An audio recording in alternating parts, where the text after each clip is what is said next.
매일 성경 묵상 나눔입니다. 2025년 1월 14일 화요일입니다. 여호수아 9장 16절에서 27절을 묵상합니다. 본문을 읽습니다.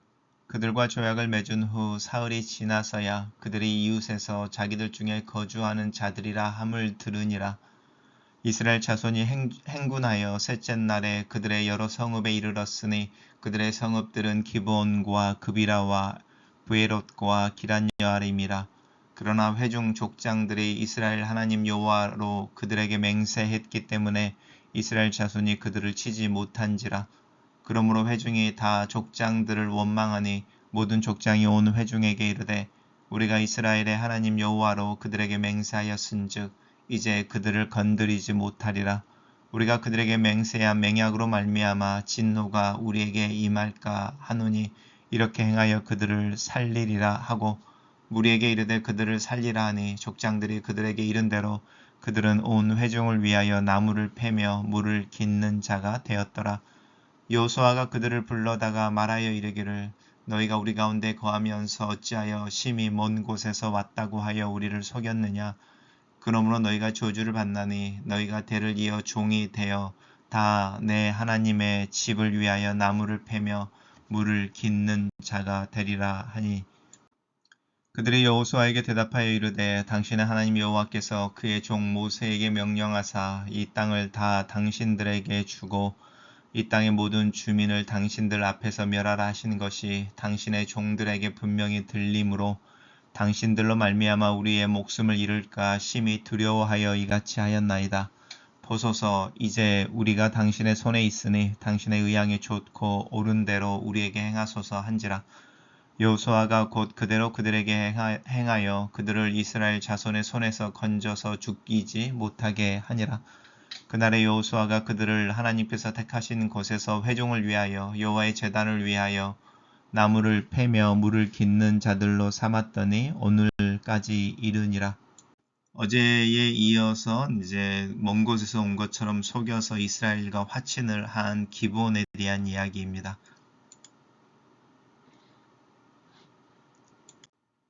그들과 조약을 맺은 후 우리 어제 묵상했던 내용이죠. 사흘이 지나서야 그 기브온 사람들이 사실은 이스라엘 백성들이 거하는 곳에서 길갈에서 멀지 않았다라는 것을 알게 된 거죠. 이스라엘 백성들이 길갈을 떠나서 행군한 지 3일이 되었을 때에 기브온 사람들이 머무는 성읍에 이릅니다. 이제 대표적인 게 기브온 사람들이고 그비라 또 브에롯 기럇여아림이라고 하는 지역의 사람들입니다. 하지만 이제 이 사람들이 이미 이스라엘 여호수아와 이스라엘의 족장들로부터 하나님 여호와의 이름으로 맹세해서 화친을 했기 때문에 그들을 점령하지 못합니다. 그리고 그것을 족장들이 인정하죠. 우리가 이스라엘의 하나님 여호와로 그들에게 맹세하여서 이제 화친의 맹약을 했기 때문에 우리가 하나님의 진노를 당하고 우리 이제 속임을 당한 것에 대한 어떤 결과를 우리가 당할지라도 그거를 깰 수는 없다. 이렇게 이야기하고요. 이 기브온 사람들을 중심으로 한 사람들이 이제 이스라엘 중에 거하며 종으로서 나무를 메고 물을 깃는 자들이 된다. 이렇게 이야기합니다. 여호수아가 이제 이 기브온 사람들 중심으로 자신들을 속인 사람들을 데려다가 물어보는 거죠. 어째서 우리 가운데 있으면서 가나안에 있으면서 멀리서 온 것처럼 속여서 우리와 화친을 했느냐. 이제 이렇게 이야기하면서 하나님의 집을 위하여 나무를 패고 물 깃는 자들이 될 것이다. 라고 이제 그들의 어떤 스테이터스를 정해 줍니다. 그럴 때 이제 기브온 사람들이 말하기를 그 여리고성의 라합의 말과 거의 똑같은 말을 하죠. 하나님께서 모세를 불러서 이 땅을 너희들에게 주고 또 이 가나안에 있는 모든 사람들을 멸하라고 하신 것, 그 소식을 우리가 듣고 그것이 이루어질 것에 대해서 믿었다. 그래서 두려워함으로 우리의 목숨을 잃을까 심히 두려워하여 거짓으로라도 당신들과 화친을 청하고 우리의 목숨을 구하는 것이 최선이라고 생각했다. 이렇게 이야기합니다. 그러면서 이제 지극히 낮아진 모습이죠. 우리의 목숨이 당신 손에 있으니 당신의 생각을 따라서 우리에게 행해라. 이제 이렇게 말하고요. 여호수아가 다시 나옵니다. 이스라엘 자손의 손에서 기드온 사람들을 건졌다.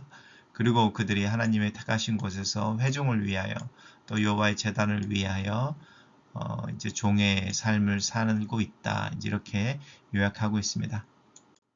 단락을 요약해 보겠습니다. 기본 사람들의 속임수가 들통이 났지만 여호수아의 명령으로 인해 진멸되지 않고 대신 이스라엘의 종이 되어 하나님과 이스라엘을 섬긴다. 이렇게 정리해 봤습니다.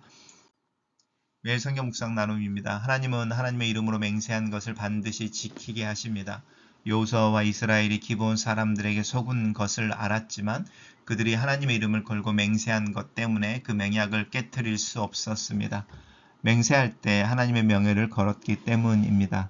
여호수아가 하나님의 이름을 걸고 맹세한 것을 깨트리지 못하게 하신 하나님이 자기를 두고 자기 이름을 두고 맹세하신 것은 얼마나 굳게 지키실지 생각해 보십시오. 나를 향한 구원의 약속이 그리스도 예수 안에서 신실하게 이루어질 것을 신뢰하며 믿음 안에서 굳세게 나아갑시다. 이스라엘은 이내 기브온 사람들이 자신들을 속인 것을 알았습니다. 그러나 그들을 진멸할 수는 없었습니다. 여호수아와 지도자들이 기브온과 평화 조약을 맺고 살려주기로 맹세했기 때문입니다. 이 일로 백성들은 지도자들에게 불평하기도 했지만 결국 지도자들과 함께 문제의 책임을 지고 해결하는 쪽으로 나아갑니다. 실수한 지도자들이지만 다시 그들이 내리는 조치를 받아들이고 순종합니다. 우리는 지도자들이 실수할 때 어떻게 반응합니까? 또 비록 실수했을지라도 우리가 하나님의 이름으로 약속한 것이 있다면 그것을 지키기 위해 어떤 노력을 기울이고 있습니까? 기본 사람들은 하나님의 백성을 속인 결과 온 회중을 위해 또 하나님의 집을 위해 평생 나무를 패고 물을 깃는 종이 되었습니다. 기본 사람들은 하나님이 함께 하시는 자들에 대한 두려움 때문에 목숨을 위해 속임수까지 동원했지만 그들의 두려움은 하나님의 백성으로 편입되어지는 긍정적인 방향으로 작용했습니다. 그리고 자신들의 잘못을 인정하고 하나님의 백성으로 받아만 준다면 이스라엘 공동체에서 가장 하층 계급일지라도 기꺼이 수용하겠다고 다짐합니다. 오늘 우리는 이 기본 사람들을 통해 심판에 대한 두려움과 심판에서 간절히 구원, 건짐을 받기를 사모하는 모습을 배울 수 있지 않을까요? 글로 쓰는 기도입니다. 살아계신 하나님, 내 입에 파수꾼을 세워주시고 내가 하는 말을 조심하며 또 한 말을 성찰하며 지혜롭게 때와 상황에 맞게 또 내 앞에 서 있는 대상에 맞는 말을 하며 진실을 말할 줄 아는 지혜와 총명을 위해 기도합니다. 하나님의 이름으로 맹세하거나 나를 정당화하지 않도록 주의하며 하나님 말씀 앞에 겸손하며 순종을 추구하는 삶을 살도록 나를 도와주시옵소서. 오늘 하루 하나님의 말씀을 마음에 품으며 그 말씀을 묵상하며 그 말씀에 근거하여 기도하며 겸손하게 믿음으로 지낼 수 있도록 나를 도와주시옵소서. 예수님 이름으로 기도합니다. 아멘.